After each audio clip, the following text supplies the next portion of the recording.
मित्रांनो, good morning. सकाळचे 8 वाजलेले आहेत आणि मी ऑफिसमध्ये आलेलो आहे.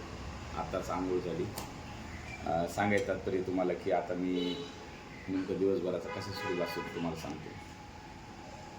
आता आल्यावर माझ्यासमोर एवढे सगळे ड्राफ्ट आहेत जे वाचायचे. त्याच्यानंतर याच्यामध्ये काही गोष्टी ज्याच्यावर काम करायचे, प्रोसेस करायचे. पाठीमागच लगेच लेक्चर असतं. नंतर 10च्या नंतर कोर्टाच्या कामाचं काय नियोजन करायचं ते नियोजन करावं लागतं. तर दिवसभराचा हा शेड्यूल जो असतो हा अगदी व्यस्त होऊन जातो आपल्या कामातून.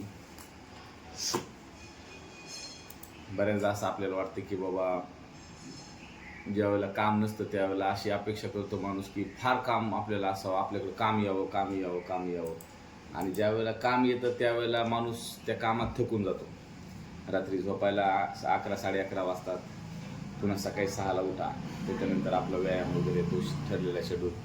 तर आपल्या सगळं मॅनेज करावं लागते. तर तेच मी तुम्हाला दाखवणार आहे आज. बॅलन्स आहे ठीक. Plus 3h.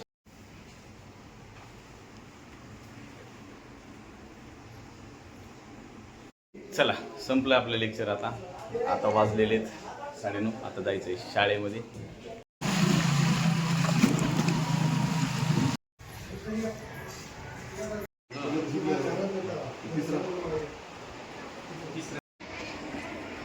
चला, ओके.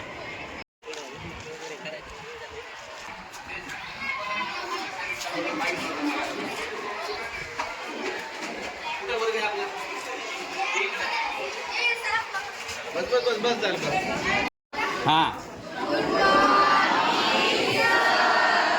हां, very good morning. Please sit down.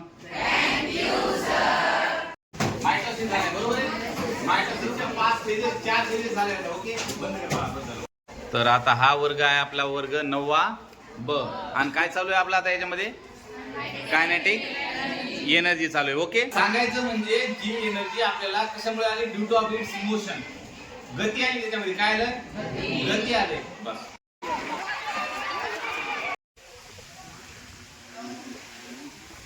तर या ठिकाणी आता 10वीचा वर्ग बसलेला आहे. हा 10वीचा वर्ग आहे. त्यांना दिले ब्रेक.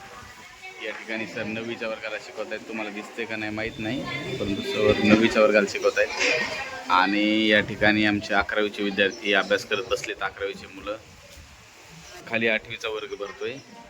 12वीचे विद्यार्थी घरी गेलेले आहेत. ते थोड्या वेळाने येतील आता. तर असा नजारा आहे या ठिकाणी. आता वाजलेले दुपारचे 3:15.